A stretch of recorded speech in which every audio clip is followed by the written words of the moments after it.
السلام علیکم و رحمت الله و برکاته. دوستان و برادران عزیز، با همراه ما اکای سمیر یعنی برای شما پیشکش داره که کدامت که ماشینای خلم داری برای فروش، یعنی ماشینا فروختنی دارین، کدامت چی اوپل باشه، چی اوپل زفیر رسیدن، چی نمود ماشین باشه در شهرهای روسیه، مسکو، مسکوفسکی اوبلاست و دیگه شهرهای روسیه هم که باشه، سمر، سرات، افتالیات دیگه و دیگه.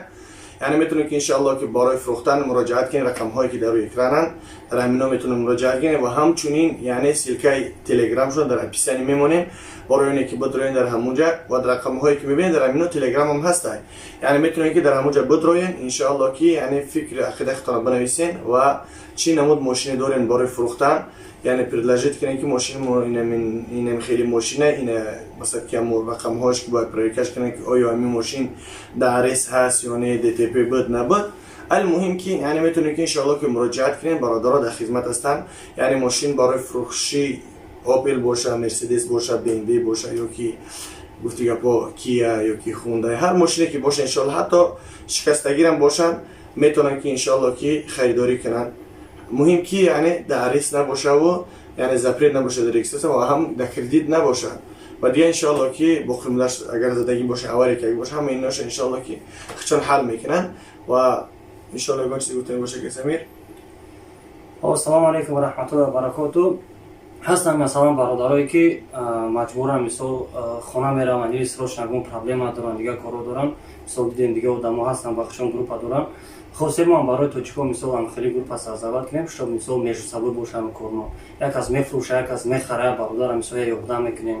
خیلی واقعا هم خیلی باشه که برای خودمون باشه توچیکو. یعنی میخوان قصد برادرها همین است که میخوان که بین تاجیکا هم خیلی گروپ باشه که خرید و فروش بین خچون باشه. یعنی مثلا لازم من ماشین در کار خریدن، من در گروپ میدونم مثلا برادران تاجیک ماشین شو فروختن، یعنی مثلا شرایطم نمیرسه میتونی قبل چه قضیه بعد دگور میکنن بهتر میتون، یا اینکه همش استرس میتون، یا که من ماشین فروختنی میمونم برادران نزدیک کدام ماشین خره مرحمت ماشین ما فروشه. خلاص که خیلی میخوان قصد هم کمک کردن برای مردم و هم یعنی بخشونه کمی فایده وار، یعنی خیلی که میگن هم خیرما و هم حولا. خدا نگهبان تا باشه، با دعا باشین. رقم ها در روی اکران، یعنی کدام ان شاء الله میخوام ماشین تو پرکه کنین خریدنین با برادرام مراجعت کنین، با همراه شما اگر ماشین اوجا یافتین یعنی دلتون نمیکشه بواری ندارین که آیا وزاگی است نیست، یعنی برادران ان شاء الله که میتونن که کمکتون کنن، یعنی چپلیشون رو بتین ان شاء الله میتونن که کمکتون کنن تا اینکه همون ماشین شما خریداری کنین و ببیننش که آیا همین ماشین در هریس بود نبود و پر بگیش چند تا بود، چه مورد هوی تا ماندگی بود نبود و در دیگه سایت ها در فروش ماندگی بود نبود. همینش همش ان شاء الله که پراورکه میکنن و کمک میکنن به خواست الله.